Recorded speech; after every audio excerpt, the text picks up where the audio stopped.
जल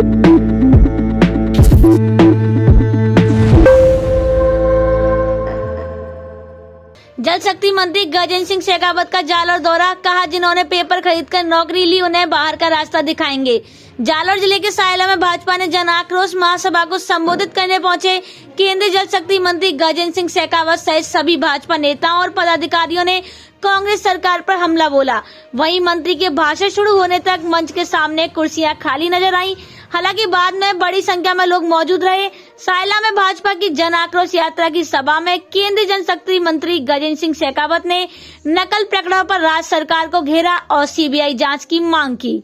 उन्होंने कहा कि परिजन पेट काट कर अपने बच्चों को पढ़ाते हैं और युवा रात भर जागकर कोचिंग करते हैं, लेकिन नकारा राज्य सरकार की ढिलाई से पेपर आउट हो रहा है, युवाओं के सपने धूमिल हो रहे हैं। शेखावत ने कहा कि राज्य में नकल का एक पूरा रैकेट चल रहा है और वह इस कदर से हावी है कि पिछले 4 साल से हर पेपर आउट हो रहा है, लेकिन सरकार उसके मामले पर पर्दा डालने का प्रयास कर रही है। शेखावत ने रीट परीक्षा का हवाला देते हुए कहा कि नकल में बहुत से बड़े नाम थे, जिसके बाद भाजपा ने मामले में सीबीआई जांच कराने की मांग की, लेकिन सरकार ने मौन धारण कर लिया।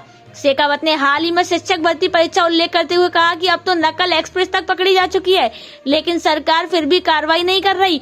इसके साथ ही उन्होंने कहा कि पीछे के दरवाजे से जो भी शिक्षक, हेडमास्टर या अन्य बड़े ओहदे तक पहुंच चुके हैं, उन प्रकरणों की सीबीआई जांच करवाने के साथ भाजपा फिर से पीछे धकेलने का काम करेगी। शेखावत ने कहा कि राज्य की कांग्रेस सरकार ने किसानों के साथ धोखा किया है, उन्हें ऋण माफी का झांसा दिया और यही कारण रहा कि जब उनकी ये घोषणा क्रियान्वित नहीं हुई तो बहुत से आहत किसानों ने मजबूरी में आत्महत्या की। शेखावत ने कहा कि राजस्थान में कांग्रेस सरकार की एकमात्र मंशा यही रही कि केंद्र की जो भी जनहित की योजनाएं हैं उन्हें फेल किया जाए। इस स्थिति में 4 साल से जनता खुद को प्रताड़ित महसूस कर रही है।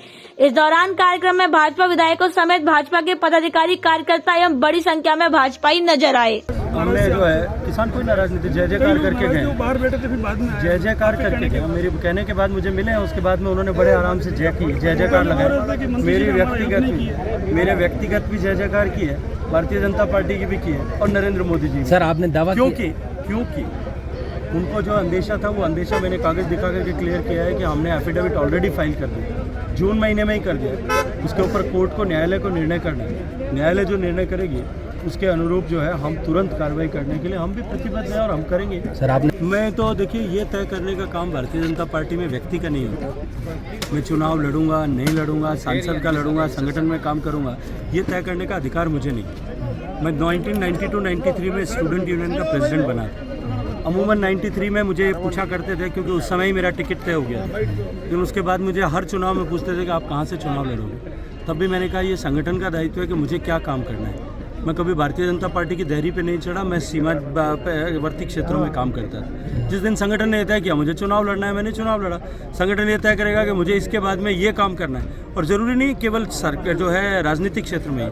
अगर संगठन ये तय करे कि मुझे जाकर के वनवासियों के बीच में वनवासी कल्याण परिषद में काम करना है या कहीं और जाकर के किसी और मंच पर काम करना है, मैं उतनी शिद्दत, उतनी मेहनत, उतनी खुशी, उतनी ऊर्जा, उतनी लगन के साथ में काम करूँगा। वो इसलिए करूँगा कि जहाँ भी काम करूँगा वो काम भारत माता की जय जयकार करने के लिए होगा, चाहे राजनीतिक क्षेत्र में हो, चाहे सामाजिक क्षेत्र में हो, चाहे सांस्कृतिक क्षेत्र में हो, चाहे वनवासियों के बीच में हो, चाहे अन्य किसी संस्था में हो।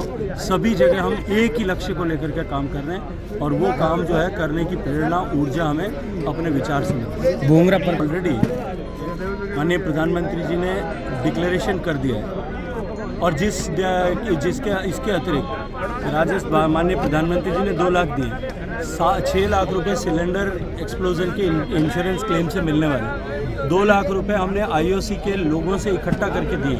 इस तरह से कुल 17 लाख का जो पैकेज है उसमें से 9 लाख रुपए जो है वो भारत सरकार और भारत सरकार के एजेंसीज के माध्यम से आया है। राजस्थान की सरकार ने 2 लाख रुपए दिए और चिरंजीवी का जो इंश्योरेंस है वो परिवार सहित मिलता है। एक परिवार में 5-5 लोगों का देहावसान हुआ, उस परिवार के पैकेज में केवल एक परिवार को 5 लाख रुपए मिलेंगे और उसके अलावा मृतकों के मिलेंगे। राजस्थान सरकार को इस पर विचार करना चाहिए।